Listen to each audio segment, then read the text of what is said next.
going to talk about the greatest offerings. As a Buddhist, we show our reverence by giving material offerings to Buddha. But what is true offering? It is actually the offering of the Dharma. In the Practices and Vows of Universal Worthy Bodhisattva, it talks about 7 offerings of the Dharma, and that's what we'll be talking about for today. Number 1, the offering of cultivation in accordance with Buddha's teaching. It is one thing to listen to the sutra and another thing to really practice the Dharma in our daily lives. As Confucius said, if a man is proper in his conduct, others will perform without orders. If a man is improper in his conduct, though giving orders, no one will obey. So how come our kids and family will not listen to us? It's because we're not good role models. In ancient China, there was a grandfather who lived with his son and grandson. They lived together for many years, but the grandfather got old and sick, and the son wanted to get rid of the grandfather. So one day he made a large bamboo basket and he carried the grandfather up the mountain with the bamboo basket and wanted to leave him there. The grandson saw the whole situation, so he cleverly said to his dad, "Hey dad, save the bamboo basket so I can carry you up the mountain when you become old." The father was very embarrassed of his behavior, immediately took the grandfather home and took very good care of him. We want to be a good role model who really practice Buddha's Dharma and be all that is good, that's really honoring Buddha. Number 2 is the offering of benefiting all sentient beings. All sentient beings are Buddha's only beloved son. So by benefiting all sentient beings, we're making Buddha very happy. And also all sentient beings, they have the same Buddha nature as us. We are all together as one. So love and really care for all sentient beings. In America, there was a 10-year-old boy. He was struggling in school because he had a compulsive behavior of tapping with his hands.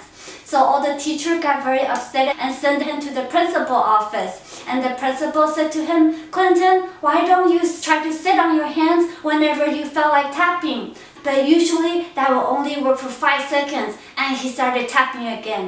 So one day in class, he started tapping again, and his teacher, Mr. Jensen, said to him, "Clinton, you stay after class."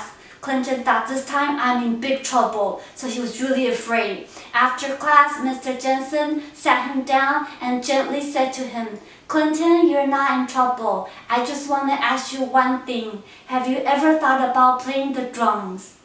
And Mr. Jensen took out a pair of drumsticks out of his drawer. From that day on, Clinton started playing the drums and he became a world-famous drummer. It only takes one person who truly cares to transform a person's life. So be that person. Number 3, the offering of embracing all sentient beings. Buddha gave us 4 methods so we can gain trust and build good relationship with all sentient beings.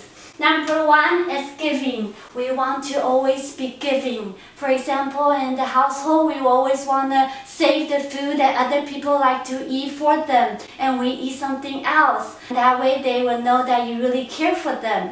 Or we can give the gift of smiling. We always smile in the house so everybody feel your loving kindness. And number 2 is loving words. We always want to give positive feedbacks. "Oh, you're such a great husband. You're so good at cooking. Oh, you're such a good cleaner." We always want to be positive so the atmosphere in the house will be very good. Number 3 is support. Everybody goes through difficult time and needs support. We want to be the person that's always there to love and encourage them. Number 4 is teamwork. Always do things together. We can set a time every week so we can chant Buddha's name together. We can listen to the Dharma together, or we can eat vegetarian food together. That's all good teamwork that will build up a great family and a great relationship. So use these 4 methods to embrace all sentient beings.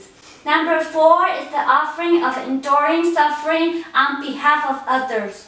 Karma is personal. We cannot replace other people's karma and suffering. But what we can do is try to endure as much suffering as we can so other people will suffer less. There was a Buddhist story about a giant turtle. A group of merchants, they were sailing when a big storm hit.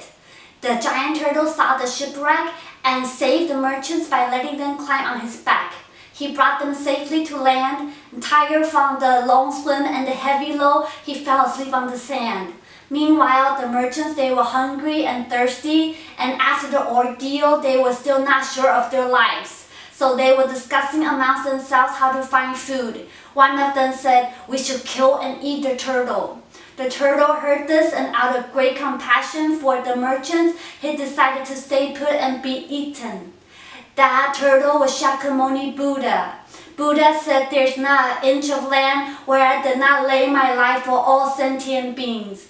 So sacrifice and enduring pain for others is the Bodhisattva way. Number 5, the offering of diligently fostering good roots. Good roots are firm foundations we accumulate by cultivation. Usually we say there are 3 good roots: no greed, no anger, and no ignorance. Number 1 is no greed. We don't want to be covet about the things that other people are greedy for. In fact, we want to be yielding. Let other people have the good things. Number 2 is no anger. We have to know this life, we're just travelers passing by. So don't be contentious about anything with anyone. It's not worth fighting because we are gonna go to the Pure Land. We're gonna become Buddha. So don't fight over the little thing this lifetime. It's really not worth it. We're just here to cultivate and contribute. Number 3 is no ignorance. We believe in karma. Know that we really don't possess anything this lifetime. Everything is cause and effect. So work on the cause and don't worry about the effect. As long as we're filled with the heart of loving kindness, then everything is already perfect. So that's the 3 good roots when we don't have the 3 poisons. Moreover, there is 1 good root of all bodhisattva, and that is called diligence. All bodhisattva are very diligent. They're vigorous day and night, trying to save all sentient beings. No matter how tough the situation gets, they will not turn back or give up. Just like universal worthy bodhisattva, my vows are endless. Thoughts exceeding thoughts without interruption. In bodily, vocal, and mental deeds without weariness. We want to be universal worthy bodhisattva. So cultivate, foster good roots. Number 6 is the offering of not forsaking the conduct of a bodhisattva. A bodhisattva is an enlightened being who enlightens others. A bodhisattva would think Buddha's heart is my heart, Buddha's vows are my vow, I use my vows to guide my conduct. So every day he's thinking of how to save all sentient beings. He's a rescuer. He felt responsible for everybody's well-being and happiness and enlightenment. He has no time to lament over his own problems. He only thinks about others. And a bodhisattva, he has a special trait. No matter how badly other people treat him, he will not hold it against them. He will never be irritated or lose his temper. That's a true bodhisattva. Also, a bodhisattva will be humble. He will not brag about himself because he really understands non-self. So be a bodhisattva. That's honoring Buddha.